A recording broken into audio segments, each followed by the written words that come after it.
तो आप सभी का हमारे YouTube चैनल तेज एजुकेशन पर स्वागत है। आज है 25 फरवरी और आज सुबह के बैच में जो प्रश्न पूछे गए मैथ सब्जेक्ट में और इसी के साथ साथ भाषा फर्स्ट एंड सेकंड में किस किस तरह के प्रश्न पूछे गए, किन टॉपिकों पर ज़्यादा ध्यान दिया गया, ओके, वो सारे चीज़ें हम आपको बताएंगे। सर हमारे साथ हैं, इनका आज एग्जाम हुआ और इनका स्कोर, कैटेगरी, सारी चीज़ें सर खुद बताएंगे। सर आपका नाम?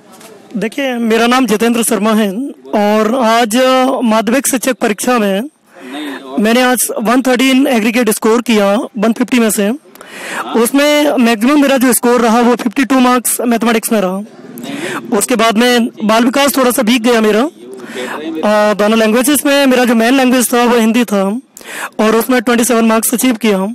उसके बाद में मैंने संस्कृत में करीब 22 मार्क्स अचीव किया। इन सभी में ये बताना चाहूँगा कि अगर आप मैथ्स की प्रिपरेटिंग कर रहे हैं या फिर आप कोई से भी सब्जेक्ट की प्रिपरेटिंग कर रहे हैं तो आप उसके लिए सबसे पहले बेसिक्स को फोकस करें।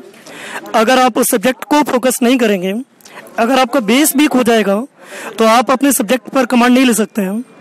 जैसा कि आज के पेपर में देखा गया कि आज के पेपर में सबसे ज़्यादा जो क्वेश्चंस बने थे वो बेसिक नॉलेज पर बने थे। आप यहाँ पर ये देख सकते हैं कि इसमें आपका न्यूमेरिक मैथ्स और अलजेब्रिक मैथ्स उसके एटलीस्ट 15 to 20 क्वेश्चंस बने हैं। उसके बाद में अलजेब्रा से रिलेटेड भी आपके करीब 5 or 10 क्वेश्चंस थे।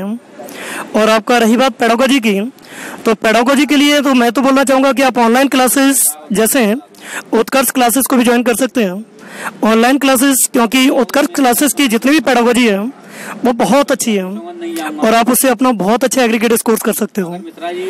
इसके बाद में अगर लैंग्वेजेस की बात करूँ मैं तो हिंदी और संस्कृत या फिर इंग्लिश कोई सी भी लैंग्वेज हो, उन लैंग्वेजेस में भी आपको मेनली अपने लैंग्वेज के ऊपर कमांड करनी होगी, सब्जेक्ट के ऊपर कमांड करनी होगी, उसका बेस जानना होगा। क्योंकि आपको कभी भी कोई भी अपडेट या गद्यांश वगैरह दिया जाता है तो उन गद्यांश या पद्यांश में आपको ग्रामेटिकल पोर्शन के साथ साथ में आपका IQ पावर भी चेक किया जाता है और इसके साथ साथ ही आपको सारी चीज़ें देखनी पड़ेंगी। और बाल विकास का भी अगर थोड़ा सा देखा जाए तो बाल विकास का जो स्कोर है आप उसकी कितनी भी स्टडी करें, लेकिन उसको अगर आप अपने ऊपर लेकर के करते हो तो आप बाल विकास में भी अच्छा स्कोर कर सकते हो। क्योंकि बाल विकास का कोई लिमिटेड ऑप्शन नहीं है, कोई लिमिटेड बुक्स नहीं है जिसकी आप स्टडी करें और उसको आप कंप्लीट कर पाएं। वो तो आपको खुद से और समझ के ही करना पड़ेगा।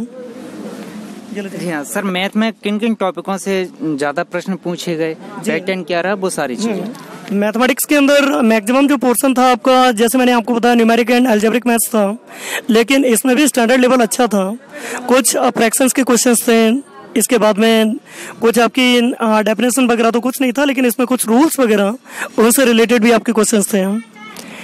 इसके आधार पे यहाँ पर आपका नॉर्मल टाइप का क्वेश्चन पेपर था, इतना ज़्यादा हार्ड पेपर नहीं था। बस आप लोगों को फोकस करना अपने बेसिक्स के ऊपर। अगर आप लोग अपना बेसिक्स क्लियर कर पाते हैं तो आप लोगों का काफ़ी अच्छा जाएगा और उम्मीद करता हूँ कि आप भविष्य में काफ़ी अच्छा स्कोर करेंगे। तो जैसा कि सर ने बताया, क्या स्ट्रेटजी होनी चाहिए एग्जाम के लिए और ख़ास तौर से पेडागोजी के लिए और बाल विकास के लिए आप उत्कर्ष क्लासेस को ज्वाइन कर सकते हैं पेडागोजी के लिए स्पेशली।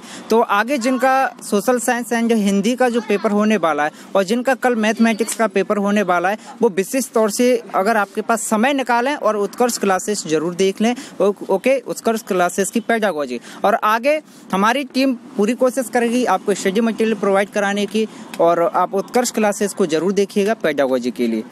चलिए सर, ज्यामिति से कौन कौन से प्रश्न आए थे? ज्योमेट्री से भी सिंपल पोर्शन था, उसमें जैसा मैंने आपको बता दिया था ना कि बेसिक्स पोर्शन था, ज्योमेट्री का भी आपका बेसिक्स पोर्शन था।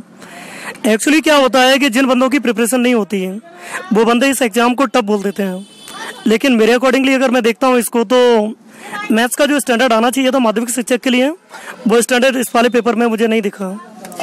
इसका लेवल डाउन लेवल का मैथमेटिक्स था, जो प्राइमरी लेवल का मैथमेटिक्स था उससे थोड़ा सा ऊपर था। बाद बाकी इसमें जो ज्योमेट्री का पोर्शन था वो भी इजी था, ज़्यादा हार्ड सिलेबस नहीं था इसका। कुल मिलाकर के कहा जाए तो आपके बेसिक क्लियर होने चाहिए। ओके, कोई भी सब्जेक्ट हो, ये एग्जाम हो या कोई भी एग्जाम हो, अगर आपके बेसिक क्लियर है, कंसेप्ट अगर आपके क्लियर है, तब आप अच्छा कर पाते हो। ओके, तो बस इतना ही। अगर आपके कोई भी प्रश्न है अभी भी तो आप कमेंट बॉक्स में अपने प्रश्न छोड़ सकते हैं। सर, माध्यका बहुलक, इनसे प्रश्न आए हुए थे? जी हाँ, माध्यका बहुलक का एक क्वेश्चन आया था, लेकिन माध्यका और बहुलक निकालने के लिए नहीं आया था। उसमें काफ़ी अच्छा स्टैंडर्डाइज क्वेश्चन आया था एक्चुअली क्या होता है, जो ओजाइब वगैरह बनती है, लोअर ओजाइब बनती है, अपर ओजाइब बनती है, तो उनसे रिलेटेड आपको पूछा गया था कि इसमें मीन बनेगा, मोड बनेगा या मीडियन बनेगा, या फिर इसमें मैथमेटिकल इंडक्शन होगा ही नहीं। तो कुछ आपको थोड़ा सा बेसिक्स के ऊपर फोकस करना है, उसकी लैंग्वेज को पढ़ना है, उसकी स्टडी करनी है।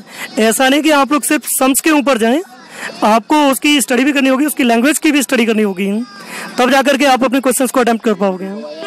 आपका बहुत बहुत धन्यवाद सर हमारे साथ एग्जाम रिव्यू देने के लिए। इससे सारे स्टूडेंट्स का जो है मार्गदर्शन हुआ, आपने बेहतर तरीके से जी बताई कि किस तरीके से स्टूडेंट्स को पढ़ना चाहिए। आपका बहुत बहुत धन्यवाद सर तेज एजुकेशन की ओर से। मैं भी आपका शुक्रिया अदा करना चाहता हूं जो आपने मुझे इस काबिल समझा, और मैं तो बस इतना ही कहूंगा कि आप लोग है ना अपने सिर्फ बेसिक्स के ऊपर फोकस करो। अगर आपका बेसिक्स मजबूत है देन आप कुछ भी कर सकते हो।